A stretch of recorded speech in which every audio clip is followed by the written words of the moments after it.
The Indian government has already put in place opening bank accounts, for instance, the Mudra scheme, for instance, for the benefit of our participants here and those who are watching. It is a scheme to try and ensure that there is access to credit for women who are looking at creating their own enterprises. How has the journey been so far? But more importantly, as we look ahead, given the context of the setbacks that we have seen through the course of the pandemic and the disproportionate impact it's had on women, what more needs to be done? Shereen, you began this conversation with a very ominous figure on the wall, which is 151 years needed to bring about parity and economic participation by women. How do you arrive at that number? Which level of economic participation or empowerment do you measure to reach that number? Let me give you an Indian context. We are a billion-plus society, of which 1.35 billion is the population, of which 1.3 billion Indians now have a digital identity, men and women equally so. We are a 700 million literate people, of which 600 million are in the workforce, men and women included. Some in the organized sector, some in the unorganized sector. When you talk about fiscal services, we need to see what did India do pre-pandemic, because not much can be spoken of post-pandemic or as we transition out of pandemic from a gender perspective, justly without recognizing what happened before the pandemic. Now, in the year 2014, the Prime Minister said that in a billion-plus society, we have close to 400 million people who are unbanked, out of which 220 million were women. The banks reached out for the first time in India. No individual walked up to a bank branch. Banking correspondents reached out to our society at large at zero deposits, opened up bank accounts for 440 million Indians, of which 220 million were women. Now, you speak about Mudra Yojana. It was not a gendered fiscal service. Mudra Yojana was basically a financial service where up to ₹1 million for small industry, cottage industry, that credit support without collateral was proposed by the government. There was no subscription that this would be the agency of only women. Yeah. What surprised people in the fiscal world was that 70% of the 320 million loans given out were taken by women, which means many recognize that at the entry level of enterprise, you have a female talent, which by that time was appearing to be unrecognized. Then we came to a stage where we said, if we want to provide support fiscally for mid-sized companies, the startup regime, should we do this again, not a gendered financial service, but Stand Up India came about. Nobody expected that 80% of the beneficiaries will turn out to be women, which means that in a world which is talking about, and especially in Davos, where we speak about skilling, reskilling, this was a latent talent which was unrecognized. Women had the skill sets to draw up a business plan, go to a bank, convince the banking sector of their business potential, and as ministers rightly said, even in India, the NPA is 1% or less, which means when you support the agency of women, what do you support? It makes fiscal sense, yep. It is societally empowering, and it is civilizationally beneficial. Again, I'll go back to the number that you have pronounced here. How does India feature in that gap index? Which part of Indian womanhood is not recognized in that index? You speak about political power. I have 1.4 million women who get elected to office in the grassroots structure of governance, which is our panchayat. These are women who spend money from the Indian treasury on issues which impact not only women's issues, but also society at large, looking at infrastructure, the grassroots, health, education. They don't get recognized in that index. It's as though they don't exist. I have 15 million women today in India who sit in administrative governance positions who don't get recognized by the index. Do they not exist? They very well do. I have 80 million women in India who handle singularly close to $32 billion worth of credit for themselves as a coalition. They skill themselves digitally and physically on many issues. They are a part of a supply chain of craft, of agro-processing. They don't figure there because they are not large industrial houses to sit at tables such as this and say, we matter. We keep the economic wheels turning. So when you put money behind the agency of women, is it only enough to do so fiscally? What are the human development issues on which, if you put that money on infrastructure, particularly supporting women, that it'll have a GDP impact? So again, I turn the clock back to 2014 when the Prime Minister said from the ramparts of the Red Fort, if we speak of gender justice, can we start by building toilets for women? Now, no man in my country, and I'm sure I can speak for many democracies across the world, would ever stand on Independence Day and say, let's build toilets for women. It's not politically glamorous, but my Prime Minister did. We built 110 million individual household toilets for women. Now, if you look at the fiscal impact, in 2013, the World Bank report said that due to the lack of sanitation facilities, there is a negative 6% impact on our GDP. So while this looked like a pronounced intervention for women's health and sanitation, it had an impact on the economy as a whole. So I think that if we are looking at the cause of women to be served, we need to recognize, and we have set an example in India, that it cannot be siloed, only fiscal, only academic, only skill. It has to be a holistic enterprise. Governance, policymakers, private sector, all have to come together. It is not a path of revolution that can be walked singularly.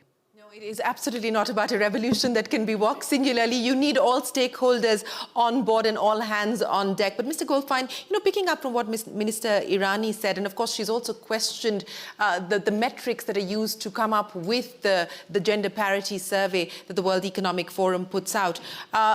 I want to understand from you about the civilizational impact, the economic impact that emancipating women brings to the table.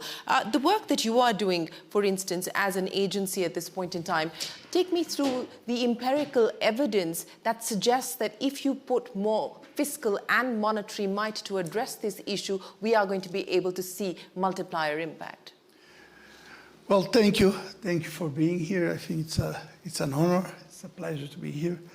There are quite a few initiatives for development banks. All the financing linked to indicators, when you give financing to governments, to local governments, even to the private sector, they are linked to gender gaps and good practices. There are also initiatives of putting businesses and societies and governments together in platforms. We have a platform called Women Entrepreneurs Finance Initiatives. There are also the accelerators with the World Economic Forum. There's also financing new innovations. For example, we working with Laboratoria, which is a social entrepreneurship initiatives that train women to get digital skills. So all of this is part of the effort. But you are asking me something which is more, I will say, economy-wide. What is the impact of not having the gender parity in terms of growth and in terms of resilience? Which is quite important. I will say at least from the region we are coming, there are three very important impacts. First, we know that women represent 60% of university graduates in Latin America. But we are not using this talent in the labor market for several reasons.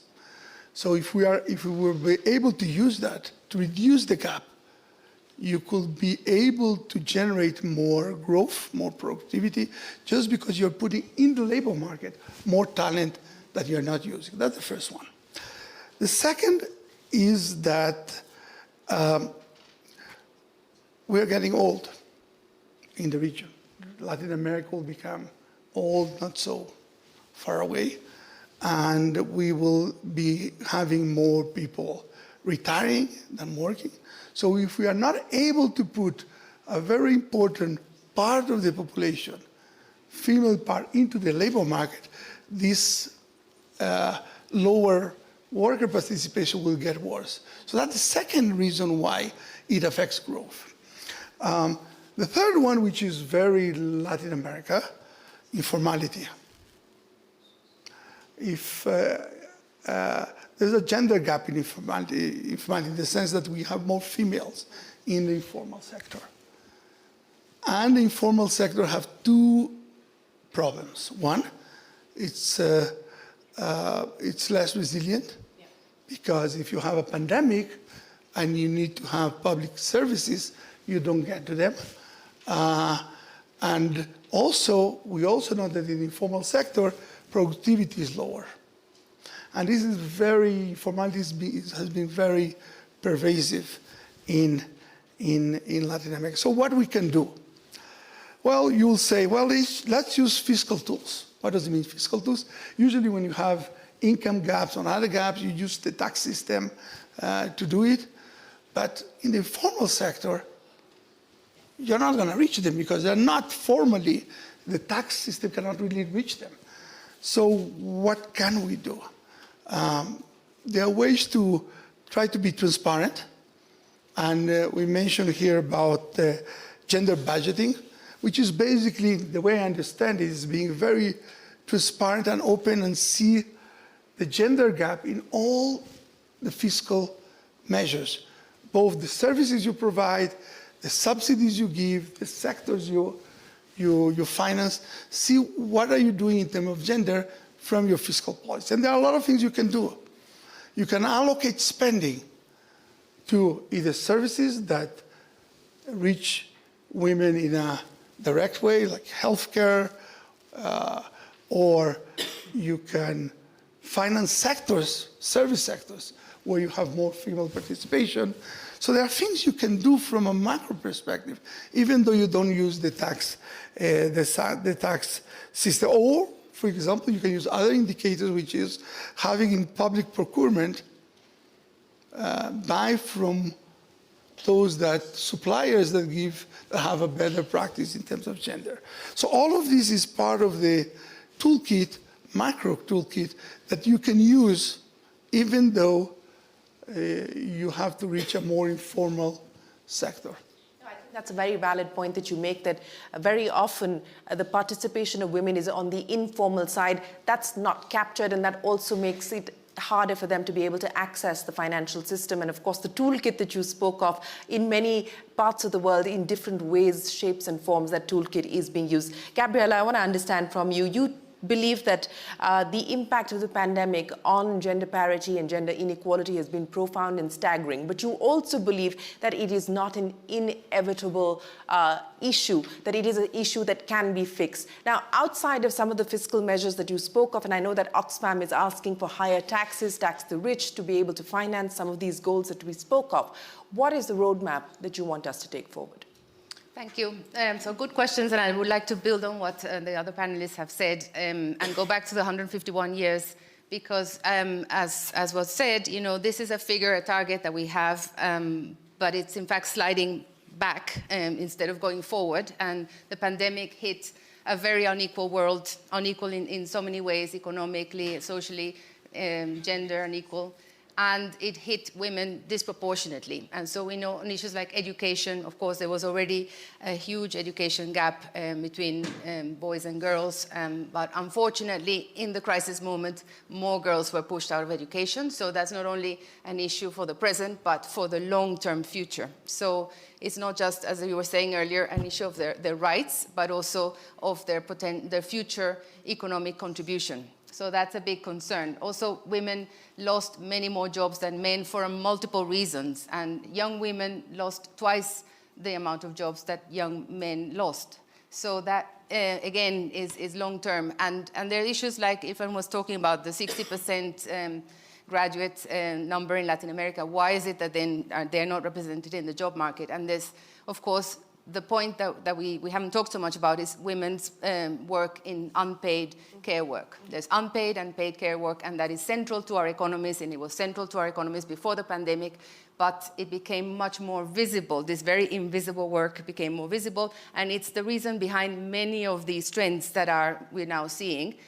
And it's something that is not recognized in, for example, we measure a country's GDP, so care is silently a motor behind that we need to make more central. And something else that happened, so after the pandemic, we've had all the shocks that we all know about, and we have a huge debt crisis around the world. So countries have very tight fiscal spaces, very little maneuvering in order to invest in what matters.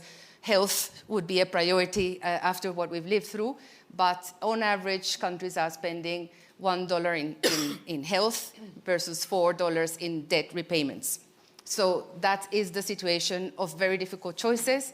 And if we don't look at it more holistically as a system problem, we're not going to address it by initiatives here and there. So we think we do have an economic system that is predicated on benefiting the few.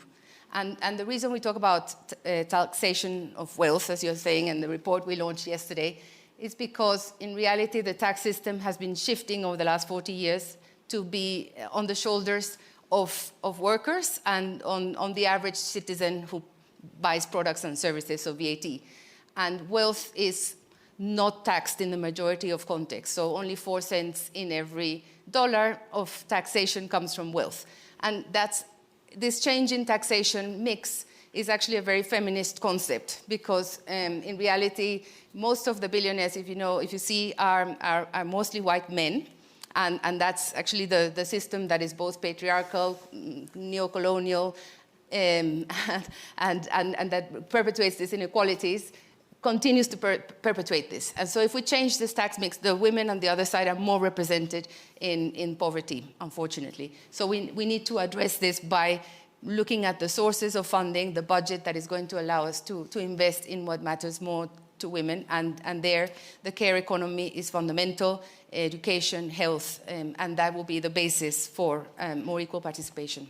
I think many important aspects, and specifically as far as the care economy is concerned, forget the fact that, large part of it continues to be unpaid and hence not measured, and hence the contribution isn't acknowledged as well. But for women to fully be able to integrate into the labor market, care economy and evolving the care economy, making it affordable and accessible is going to be crucial because a disproportionate part of the burden of care falls on women. But Minister, the context has been set very clearly by each one of you. And I think there is a lot of convergence in thoughts and ideas on what needs to be done to ensure that we do better on this front. And I want to understand from you specifically, when we talk about social protection, when we talk about fiscal choices and fiscal space, and it is getting constrained, as Gabriela pointed out, the debt burden increasing at this point in time. We're in an era of higher interest rates and high inflation as well.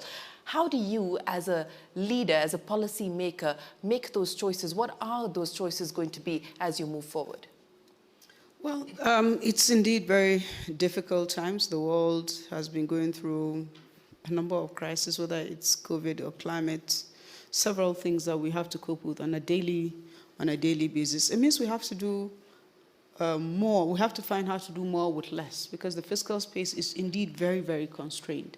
A lot of our resources is going towards debt service. So for every naira we spend, we try to see how do we get the most benefit from it. And that's one of the reasons why we had to take the decision to say, how does it affect women? Because not only because they're half of the population, but because they are further behind than the rest of the population, and also because they tend to, when you give a woman small business money, they tend to manage it better, and therefore more results, more outcomes. And we need to do this on a consistent basis, and we need to do this according to our plan. So we did a medium-term national development plan that across all of the sectors in the plan, we had the gender lens.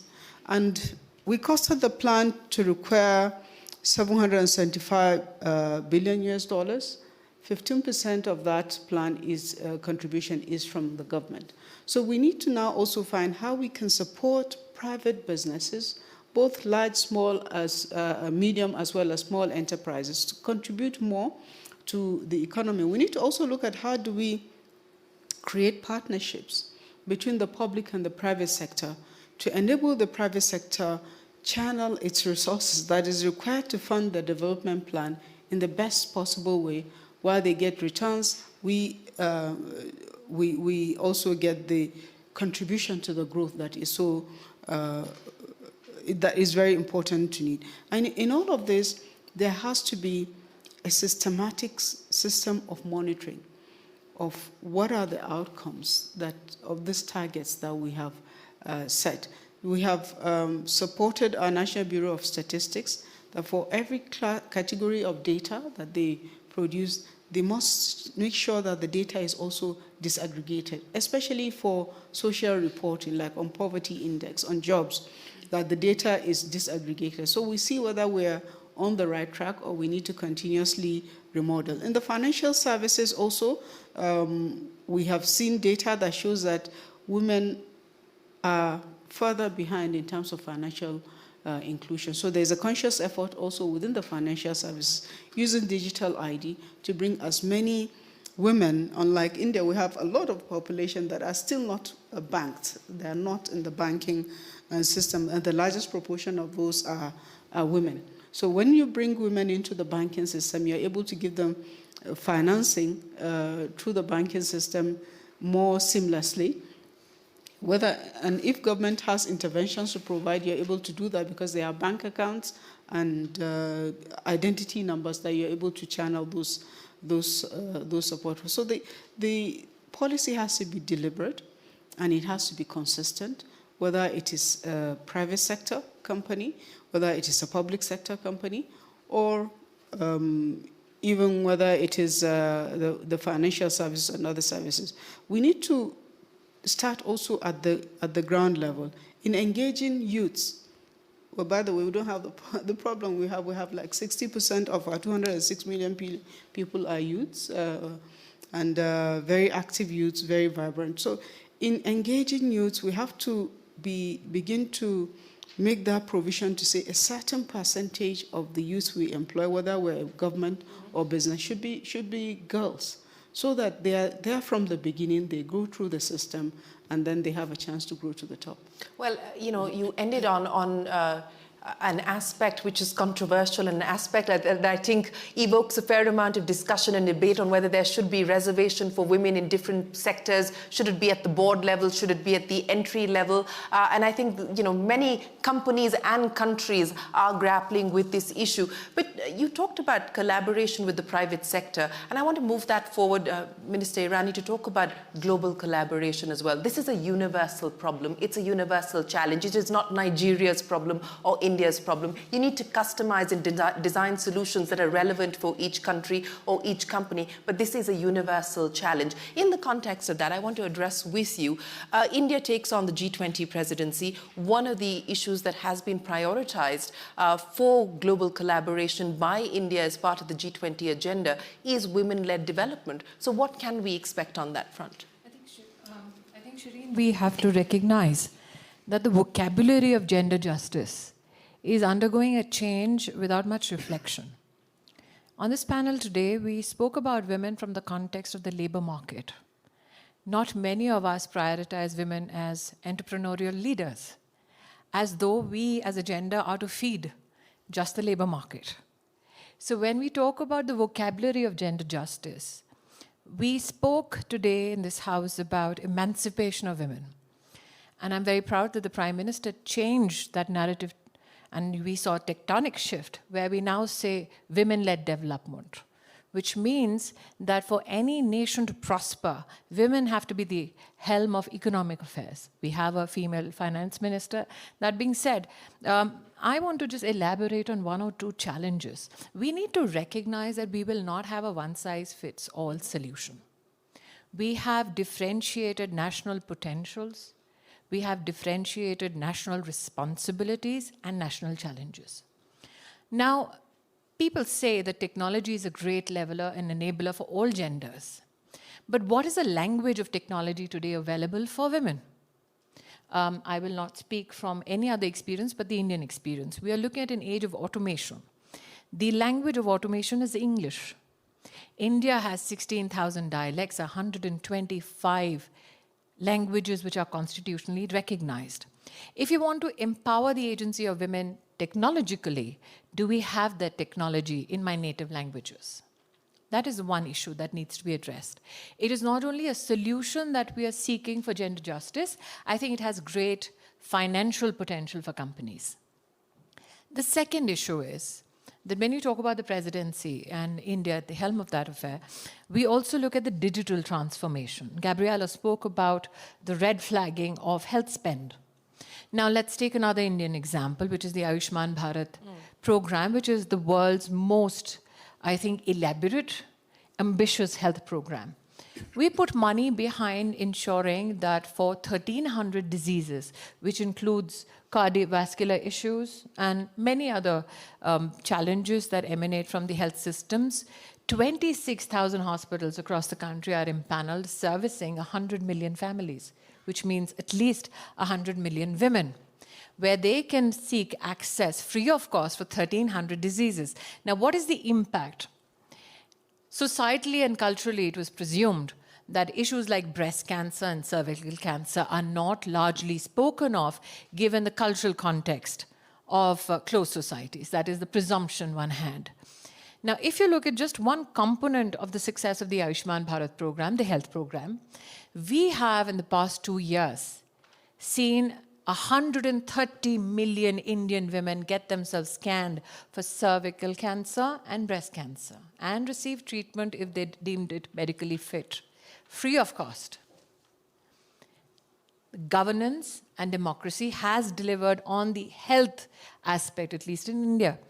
So what is the agency that we bring to the G20 presidency? That when you talk about digital transformation, it need not be limited again to fiscal engagements, to building of corporations, to building of enterprise. It can have a cumulative effect across various segments. Academics. We had a stagnant education policy for 3 decades. We brought about a new education policy. Did we do it only in the halls of power in New Delhi? No, we did not. The Prime Minister ensured that we have over 260,000 village education councils. All the councils were called upon. Universities and college systems and parent-teacher associations across all districts of India were asked, what is the kind of academic support you seek for your children? The Parents' Alliance, the Alliance of Young Students were all called upon. Then a policy was arrived upon. And one of the benefits of that collaboration between government and citizens is that for the first time, India now has a gender inclusion fund in our education policy to help build academic infrastructure, particularly aimed at young girls and women.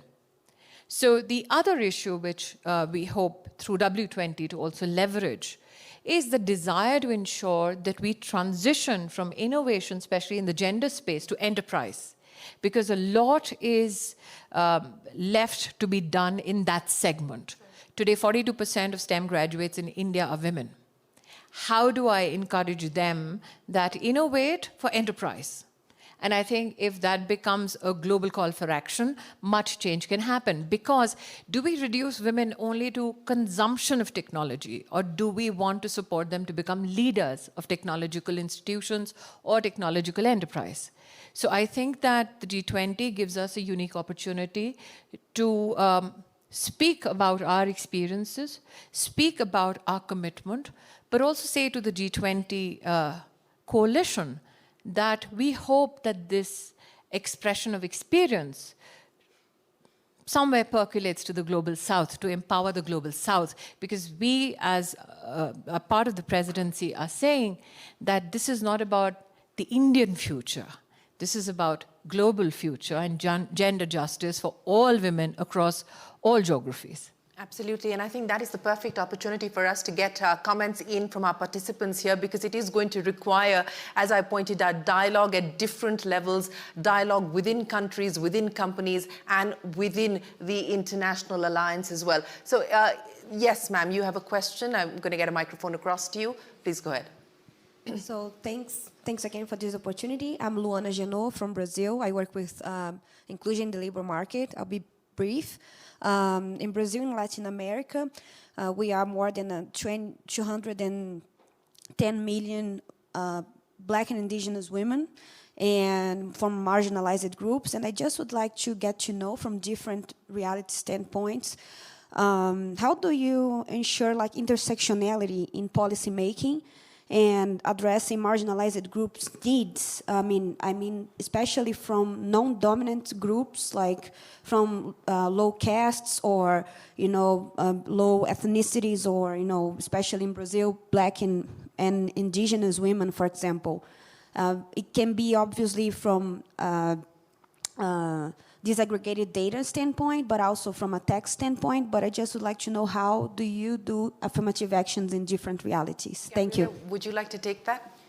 Thank you, and a very good question, and something that I was beyond the intersectionality that you're talking about in terms of different ethnic backgrounds. We also need to speak about different gender identities, queer, non-binary, all the different identities that people have. We've been speaking very much in a binary way, and that's part of our challenge going forward. Is great, as you say, and it's something for us to work on together on how policies can really address the intersecting identities. And we know already we're starting from 178 countries that have laws that restrict full participation of women, let alone all these different gender identities that need to be central. So policies that are centered on what the different groups would require specifically. So it will be, depending on context, and difficult to say a global response, but to say that it should be central to any policy work. Absolutely. We have a question here as well. Can I get the microphone? Thank you. My name is Paula Escobar. I'm a Chilean journalist. And I wanted to ask you about quotas. Because in Chile, we had a very interesting debate about gender parity regarding the new constitutional process. So it was accepted to have gender parity in the organ that's going to write the new constitution. The first project was rejected, but now we are going to a new one. And gender parity is one of the few things that is going to be, again, part of the project. So it's going to be written 50% women, 50% men. But that is about political participation. Now the government wants to pass a law on 40% quota in corporations. So there's debate, business people, they don't like to have this kind of affirmative action by law. So there's debate about that. So I wanted to know, what do you think about quotas, specifically in corporations? Thank you. Mr. Goldfajn, would you like to take that? And as I said, this is a controversial issue, and I think every country is grappling with it. In India, we now have made it mandatory for women to have representation on boards, but there is a larger debate on how much and what more needs to happen, if at all, you go down the reservation road or the affirmative action road. Your thoughts? Well, there are different, I would say, political realities, and I think each country has an heterogeneous way of dealing with it. In terms of the regional banks, what we have been doing is having indicators and targets for gender, and I realized that there are different identities that should be incorporated in that regard. There's this issue about transversality of gender versus development, but I think we have to have the three of them: gender, development, and ethnicity, and other things. We need to put them together. I think the world is getting more complex. But for now, how the regional bank has been doing is looking at the targets, has something to achieve for the loans you give, for the projects we do, for everything we do. But we don't have, we don't promote the regulations for the country. The countries do the regulations by themselves. Fair enough. And I think the private sector at this point in time many CEOs have actually mandated sort of mandated that they should have targets in terms of 25% women in leadership roles, 50%, and I think that varies across different companies. Yes, ma'am, you wanted to make a point. Thank you so much. My name is Binta Diop. I'm from Senegal, the founder of the Femmes Afrique Solidarité, but also special envoy of the African Union on Women, Peace and Security. I think we all say that investing on women is the right thing to do, but not just the right thing, but the smart thing. as Minister have said, you know, its impact on the economic growth, and that's a reality.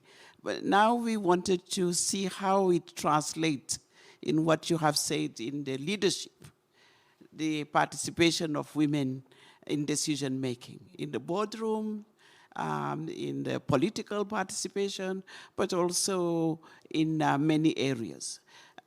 You know, in some of our countries, we have seen the, you know, the patriarchal system, which is very strong. Even if you spend a lot of resources on the women's empowerment, it's still the glass ceiling. And I like this 1 years to come, 151 before we get there. Even though we invest on education, on health, on everything. What we have realized is women are still, you know, at the, you know, that the glass ceiling is still there. So the role of men, what's the role of men in this?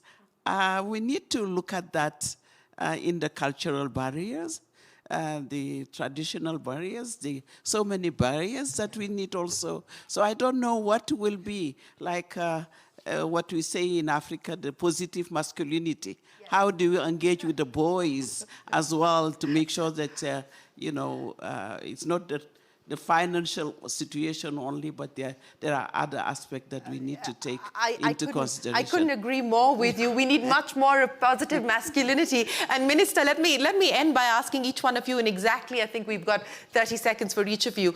You know, you've previously said that women must have a seat at the table and they must be co-creators of any strategic intervention. And to the point that was made here by the lady, how do we get more women to get a seat at the table? It's actually what she said is engaging more men, finding more he for she's is what we call it.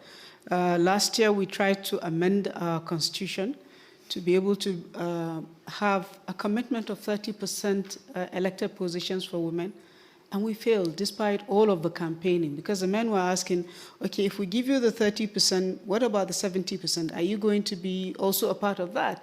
And it didn't go through. So it's really very important to get, and there are some men that are very sympathetic, to get more men on our side, because that's the only way we can make progress. Absolutely. Minister Irani.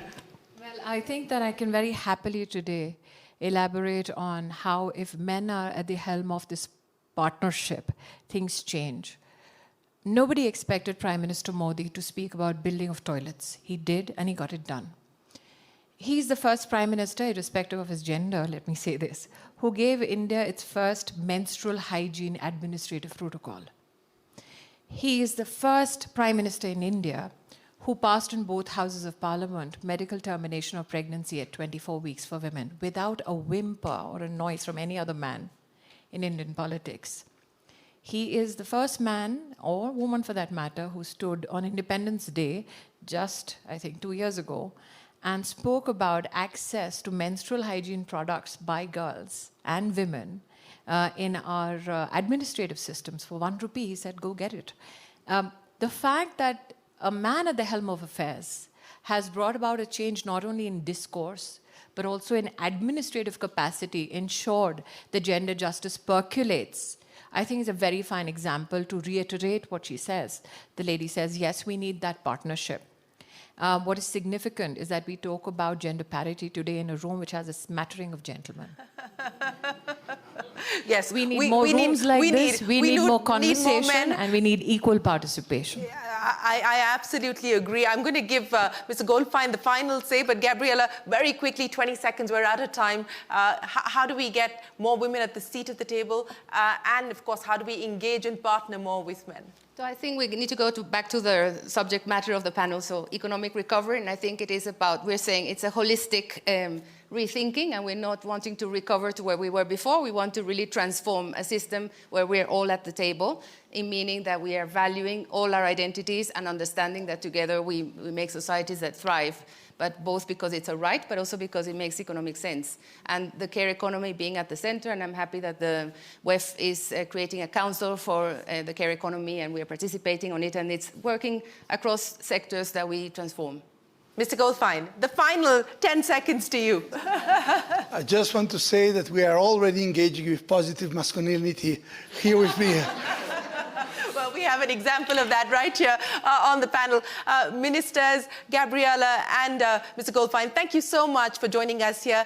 It has been an interesting conversation with many ideas and insights on the table on what we can do to take this cause forward, what we can do to champion the case for more women to participate in the global economy. And of course, as we've all pointed out, there is no one-size-fits-all solution. It will need to be customized, but there needs to be a greater degree of collaboration. On your screens, ladies and gentlemen, that is the final slide that we are going to show you. That is what is happening at the World Economic Forum, the many initiatives of the forum to try and see that we can bridge this gap, we can mind the gap. That's, of course, the Global Gender Gap Report. I know Ms. Irani has issues with that, but that's a debate for another day.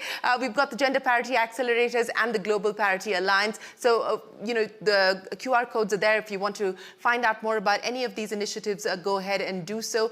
Do send us your feedback and your comments, your suggestions. We would love to hear from you. Once again, many, many thanks to my panel and many thanks to the participants. You've been a wonderful audience. Thank you very much for joining us here this morning.